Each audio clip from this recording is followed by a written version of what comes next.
आइए जानते हैं कि कब भगवान विष्णु ने लोक कल्याण के लिए किए छल। हिंदू धर्म में कहते हैं कि ब्रह्मा जी जन्म देने वाले, विष्णु पालने वाले और शिव वापस ले जाने वाले देवता हैं। भगवान विष्णु तो जगत के पालनहार हैं।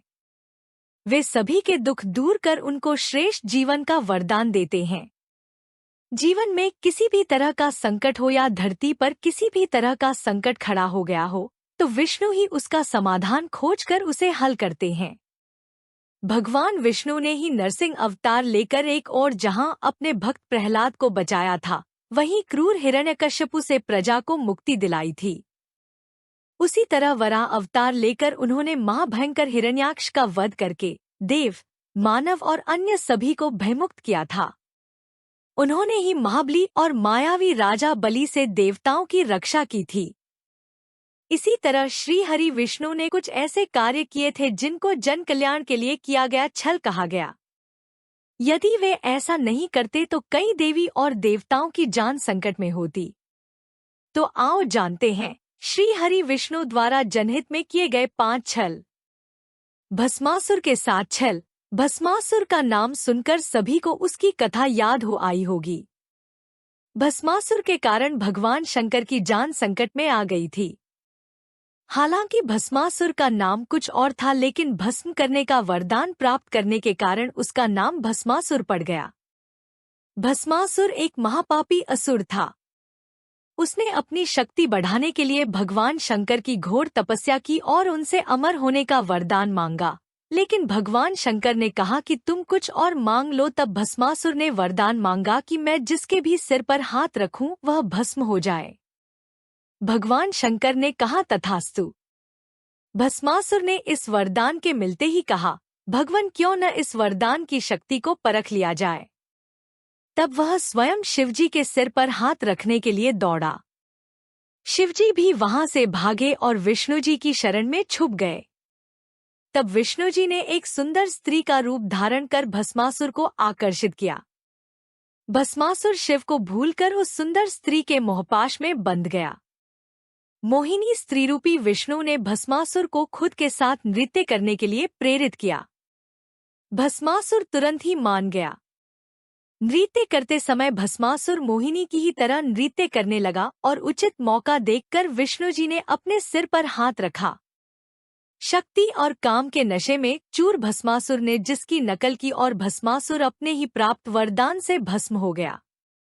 भस्मासुर से बचने के लिए भगवान शंकर वहां से भाग गए। उनके पीछे भस्मासुर भी भागने लगा। भागते भागते शिवजी एक पहाड़ी के पास रुके और फिर उन्होंने इस पहाड़ी में अपने त्रिशूल से एक गुफा बनाई और वे फिर उसी गुफा में छिप गए। बाद में विष्णुजी ने आकर उनकी जान बचाई।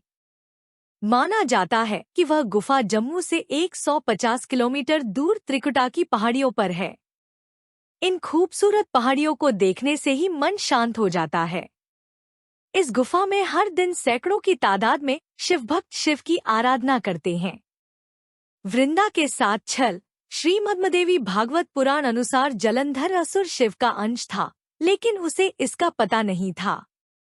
जलंधर बहुत ही शक्तिशाली असुर था। इंद्र को पराजित कर जलंधर तीनों लोकों का स्वामी बन बैठा था। यमराज भी उससे डरते थे। श्रीमद्देवी भागवत पुराण अनुसार एक बार भगवान शिव ने अपना तेज समुद्र में फेंक दिया, जिससे इसमें जलंधर उत्पन्न हुआ। माना जाता है कि जलंधर में अपार शक्ति थी और उसकी शक्ति का कारण थी उसकी पत्नी वृंदा। वृंदा के पतिव्रत धर्म के कारण सभी देवी देवता मिलकर भी जलंधर को पराजित नहीं कर पा रहे थे। जलंधर को इससे अपने शक्तिशाली होने का अभिमान हो गया और वह वृंदा के पतिव्रत धर्म की अवहेलना करके देवताओं के विरुद्ध कार्य कर उनकी स्त्रियों को सताने लगा। जलंधर को मालूम था कि ब्रह्मांड में सबसे शक्तिशाली कोई है तो वे हैं देवों के देव महादेव। जलंधर ने खुद को सर्वशक्तिमान रूप में स्थापित करने के लिए क्रमशः पहले इंद्र को परास्त किया और त्रिलोकाधिपति बन गया।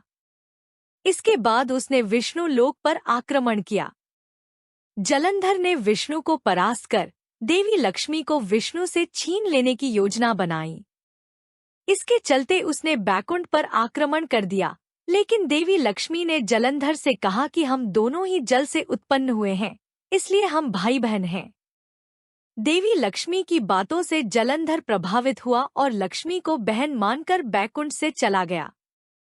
इसके बाद उसने कैलाश पर आक्रमण करने की योजना बनाई और अपने सभी असुरों को इकट्ठा किया और कैलाश जाकर देवी पार्वती को पत्नी बनाने के लिए प्रयास करने लगा। इससे देवी पार्वती क्रोधित हो गईं और तब महादेव को जलंधर से युद्ध करना पड़ा, लेकिन वृंदा के सतीत्व के कारण भगवान शिव का हर प्रहार जलंधर निष्फल कर देता था। अंत में देवताओं ने मिलकर योजना बनाई और भगवान विष्णु जलंधर का वेश धारण करके वृंदा के पास पहुंच गए। वृंदा भगवान विष्णु को अपना पति जलंधर समझकर उनके साथ पत्नी के समान व्यवहार करने लगी। इससे वृंदा का पतिव्रत धर्म टूट गया और शिव ने जलंधर का वध कर दिया। विष्णु द्वारा सतीत्व भंग किए जाने पर वृंदा ने आत्मदाह कर लिया। तब उसकी राख के ऊपर तुलसी का एक पौधा जन्मा। तुलसी देवी वृंदा का ही स्वरूप है, जिसे भगवान विष्णु लक्ष्मी से भी अधिक प्रिय मानते हैं। भारत के पंजाब प्रांत में वर्तमान जालंधर नगर जलंधर के नाम पर ही है। जालंधर में आज भी असुरराज जलंधर की पत्नी देवी वृंदा का मंदिर मोहल्ला कोट किशनचंद में स्थित है। मान्यता है कि यहाँ एक प्राचीन गुफा थी जो सीधी हरिद्वार तक जाती थी। माना जाता है कि प्राचीन काल में इस नगर के आसपास 12 तालाब हुआ करते थे। नगर में जाने के लिए नाव का सहारा लेना पड़ता था। मोहिनी बनकर किया असुरों के साथ छल। जब इंद्र दैत्यों के राजा बलि से युद्ध में हार गए, तब हताश और निराश हुए देवता ब्रह्मा जी को साथ लेकर श्रीहरि विष्णु के आश्रय में गए और उनसे अपना स्वर्गलोक वापस पाने के लिए प्रार्थना करने लगे। श्री हरि ने कहा कि आप सभी देवतागण दैत्यों से सुलह कर लें और उनका सहयोग पाकर मद्रांचल को मथानी तथा वासुकी नाग को रस्सी बनाकर क्षीरसागर का मंथन करें। समुद्र मंथन से जो अमृत प्राप्त होगा उसे पिलाकर मैं आप सभी देवताओं को अजरअमर कर दूंगा। तत्पश्चात ही देवता दैत्यों का विनाश करके पुनः स्वर्ग का आधिपत्य पा सकेंगे। देवताओं के राजा इंद्र दैत्यों के राजा बलि के पास गए और उनके समक्ष समुद्र मंथन का प्रस्ताव रखा और अमृत की बात बताई। अमृत के लालच में आकर दैत्य ने देवताओं का साथ देने का वचन दिया। देवताओं और दैत्यों ने अपनी पूरी शक्ति लगाकर मद्रांचल पर्वत को उठाकर समुद्र तट पर लेकर जाने की चेष्टा की, लेकिन नहीं उठा पाए। तब श्री हरि ने उसे उठाकर समुद्र में रख दिया। मद्रांचल को मथानी एवं वासुकी नाग की रस्सी बनाकर समुद्र मंथन का शुभ कार्य आरंभ हुआ। श्री विष्णु की नजर मथानी पर पड़ी, जो कि अंदर की ओर धंसती चली जा रही थी। यह देखकर उन्होंने स्वयं कच्छप का रूप धारण कर अपनी पीठ पर मद्रांचल पर्वत को रख लिया। तत्पश्चात समुद्र मंथन से लक्ष्मी, कौस्तुभ, पारिजात, सुरा, धन्वंतरी, चंद्रमा, पुष्पक, ऐरावत, पांचजन्य, शंख, रंभा, कामधेनु, उच्चैश्रवा और अंत में अमृत कुंभ निकले, जिसे लेकर धन्वंतरी जी आए। उनके हाथों से अमृत कलश छीनकर दैत्य भागने लगे, ताकि देवताओं से पूर्व अमृत पान करके वे अमर हो जाएं। दैत्यों के बीच कलश के लिए झगड़ा शुरू हो गया और देवता हताश खड़े थे। श्री विष्णु अति सुंदर नारी का रूप धारण करके देवता और दैत्यों के बीच पहुंच गए और उन्होंने अमृत को समान रूप से बांटने का प्रस्ताव रखा। दैत्यों ने मोहित होकर अमृत का कलश श्री विष्णु को सौंप दिया। मोहिनी रूपधारी विष्णु ने कहा कि मैं जैसे भी विभाजन का कार्य करूं, चाहे वह उचित हो या अनुचित, तुम लोग बीच में बाधा उत्पन्न न करने का वचन दो, तभी मैं इस काम को करूंगी। सभी ने मोहिनी रूपी भगवान की बात मान ली। देवता और दैत्य अलग अलग पंक्तियों में बैठ गए। मोहिनी रूप धारण करके विष्णु ने छल से सारा अमृत देवताओं को पिला दिया, लेकिन इससे दैत्यों में भारी आक्रोश फैल गया। असुर राज बलि के साथ छल। असुरों के राजा बलि की चर्चा पुराणों में बहुत होती है। वह अपार शक्तियों का स्वामी, लेकिन धर्मात्मा था। दान पुण्य करने में वह कभी पीछे नहीं रहता था। उसकी सबसे बड़ी खामी यह थी कि उसे अपनी शक्तियों पर घमंड था और वह खुद को ईश्वर के समकक्ष मानता था और वह देवताओं का घोर विरोधी था। कश्यप ऋषि की पत्नी दिति के दो प्रमुख पुत्र हिरण्यकश्यप और हिरण्याक्ष थे। हिरण्यकश्यप के 4 पुत्र थे, अनुहल्लाद, हल्लाद, भक्त प्रहलाद और संहल्लाद। प्रहलाद के कुल में विरोचन के पुत्र राजा बलि का जन्म हुआ। राजा बलि का राज्य संपूर्ण दक्षिण भारत में था। उन्होंने महाबलीपुरम को अपनी राजधानी बनाया था। आज भी केरल में ओणम का पर्व राजा बलि की याद में ही मनाया जाता है।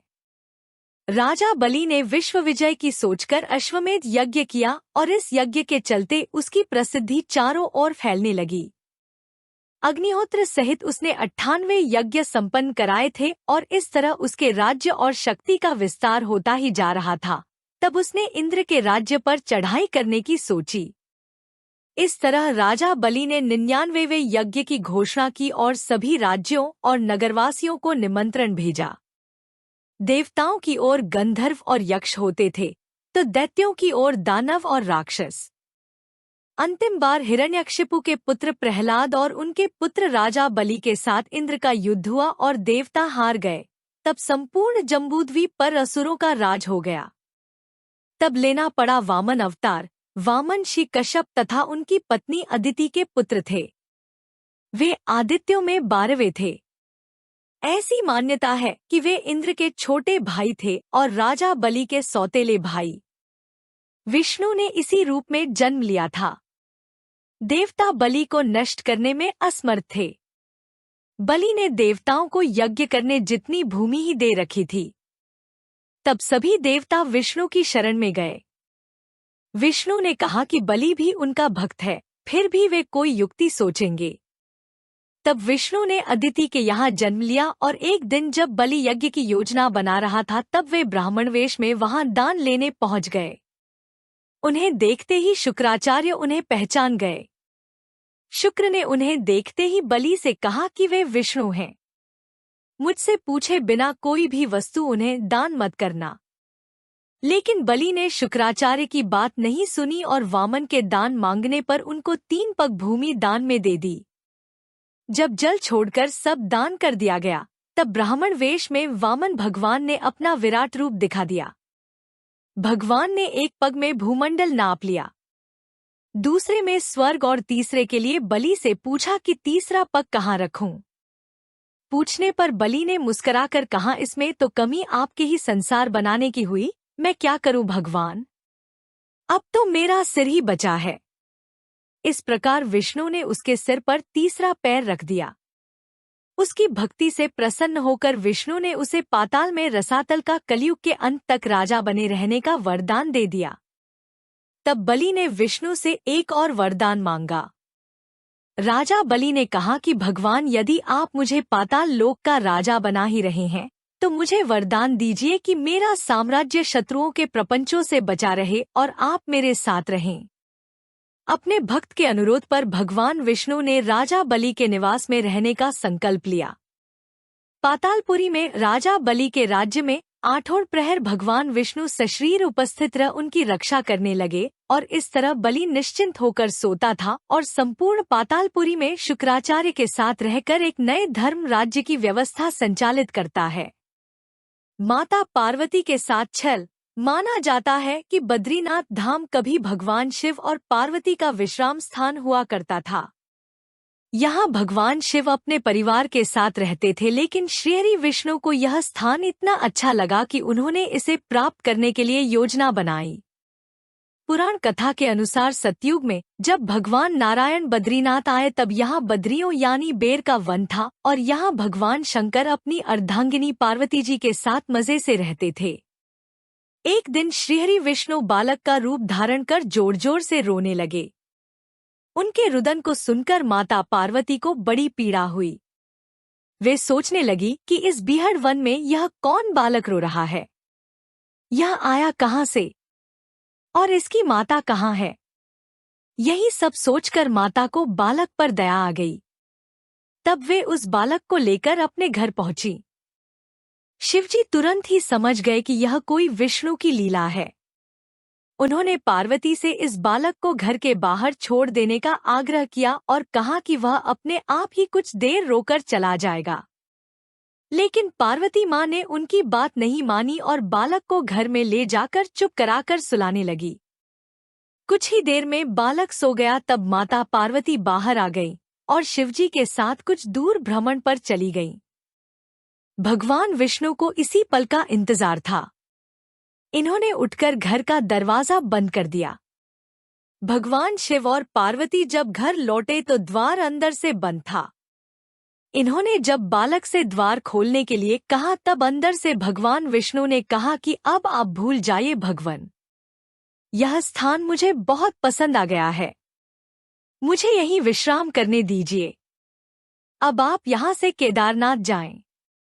तब से लेकर आज तक बद्रीनाथ यहाँ पर अपने भक्तों को दर्शन दे रहे हैं और भगवान शिव केदारनाथ में